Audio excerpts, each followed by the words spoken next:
to discuss Republican Congressman Michael McCaul of Texas. He's the top Republican on the House Foreign Affairs Committee. Congressman, good to see you as always.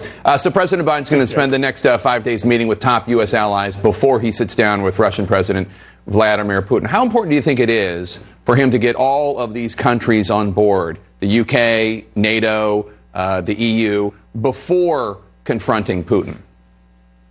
I think it's very important. I think that's a good strategy.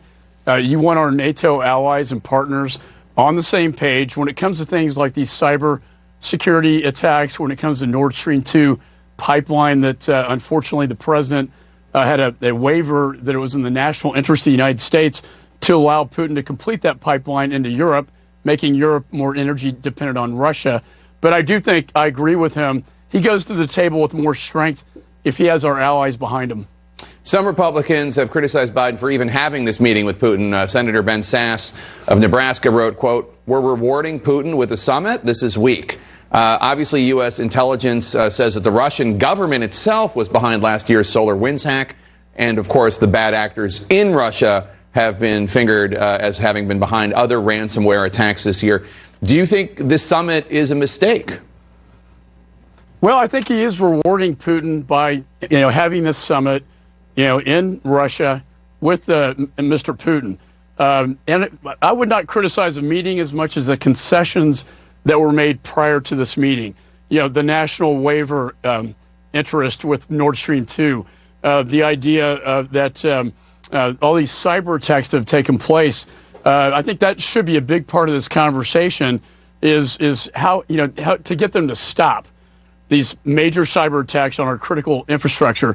Also, Navalny, that was mentioned by your reporter, he's allowed, basically called his entire organization extremists, so they will have no opportunity to challenge Putin's party in the Duma, and therefore pretty much nullifying the elections. And remember, Navalny was poisoned by a chemical weapon that violates our chemical weapons sanctions.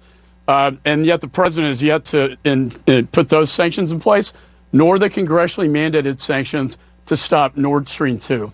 Yeah, the meeting that Putin and Biden are having, I think, is in Geneva, Switzerland. But let me ask you, I want to get to everything you just mentioned there. In addition to the two Americans that are in Russian prisons that you've been talking about, that I've been covering, Paul Whelan and Trevor Reed.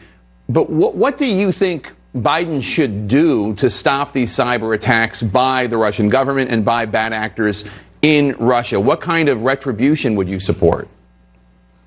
I think he needs to make it clear that that's unacceptable, whether it be Russian-sponsored, state-sponsored attacks to Russian mafia, which I think Putin has tacit approval of, that we're not going to let these go without consequences in the future, whether it be sanctions or whether it be, once we do the attribution, to hit them back. We had the Colonial Pipeline CEO testify, and I asked him about, they can't hack back, but what do you think the federal government should be doing when a nation state attacks our interest in critical infrastructure like a pipeline?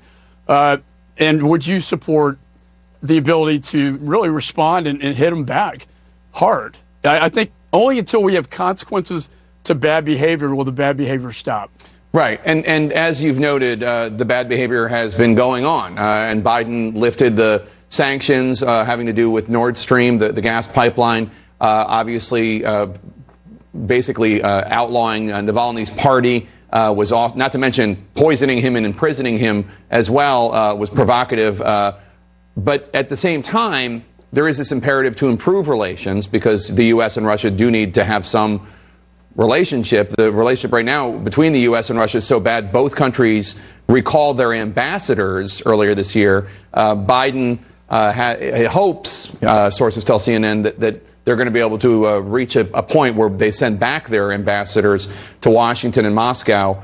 I mean, would you applaud that step? I get that it's a tough line to walk here.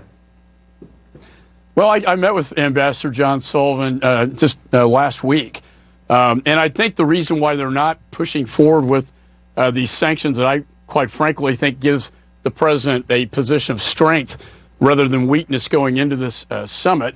But they have chosen not to do this because they think it's going to rattle Putin's cage and be counterproductive to their meeting. My only hope is that they do come out with agreements on cybersecurity attacks the invasion of Ukraine and Crimea, for instance. The release of Trevor Reed, as you talked about, and Paul Whelan, American Marine soldiers, one from my state of Texas, who've been held hostage, and Trevor Reed has COVID right now.